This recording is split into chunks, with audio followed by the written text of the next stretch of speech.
Shalom and good day all, this is Tehillim29 back again for another live action One Piece episode review, and this time I'm covering episode 6.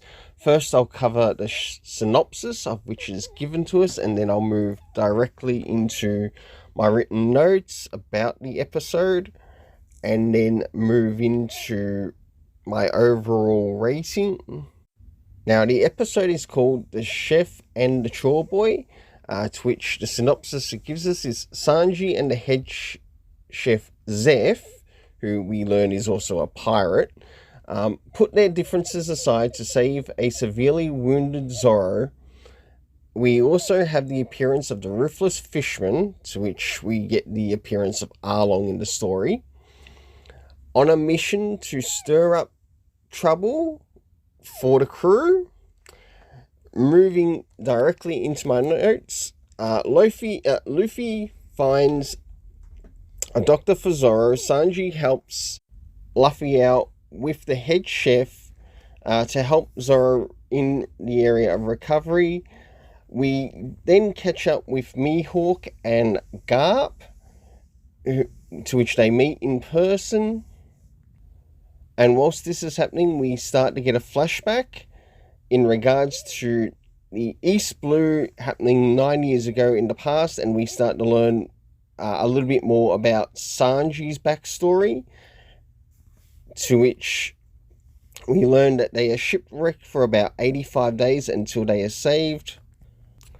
As we return back to Kobe, he is talking with Garp about Luffy, and also what he sort of understands about Luffy when he encountered him, and through that, things start to change with the Marines.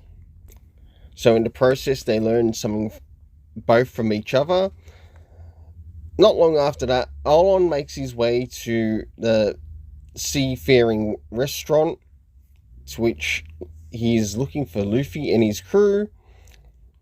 And looking out, Usopp convinces Luffy to speak to an injured Zoro whilst he is in recovery from his wounds, and finally to be alerted by Nami that Arong is looking for Luffy, to which finally we have Luffy confronting Arong in the restaurant, to which Arong takes the fight outside. As we move into Act 2, Arong shows how Buggy helped him find Luffy. Sanji begins to show off his skills against the opponents who are in the restaurant, and to which that sort of captures Luffy's attention. As things progress in the story, Zoro finally wakes up to Luffy whilst he talks to him. Sanji decides to join the crew as they start to find Nami, only to learn that Luffy has taken captive or gotten Buggy's head to help them start to recover not only Nami, but also the missing map. So the crew head out, and we find out more when we get to the next episode. So for this, I'll now move into the area of my afterthoughts for this particular episode.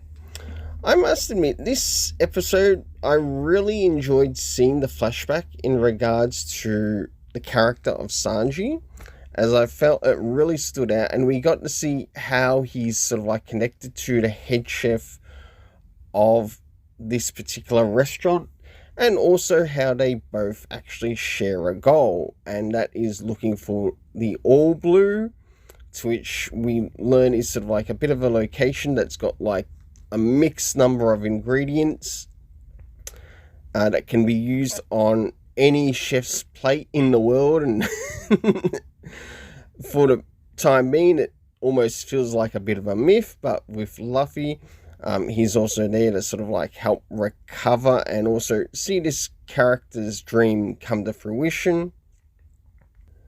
Some of the things that I sort of disliked in this episode is that the fight between Luffy and Arlong did feel a little bit forced, and the music that was used in the scene I didn't quite enjoy that much, and in that it does feel like the soundtrack lost a little bit of its quality. But as for the rest of the soundtrack used in the story, it was quite alright. So moving into the next thing, and that is the rating. So first things first, the main characters in the story I quite enjoyed, to which I still give an 8 out of 10. For the supporting characters, it returns back to a 7.5 out of 10.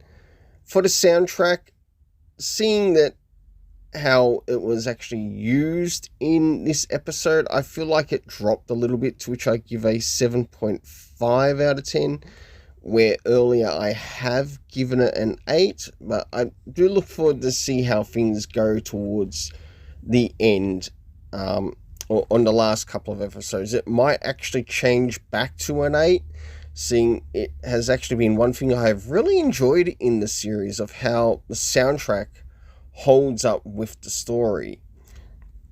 So moving on into last but not least, and that is the area of the story rating of this particular episode, to which I give again a 7.5 out of 10. It was almost an 8 again for this particular episode, but I felt it lost a little bit in regards to the Arlong scene that happened.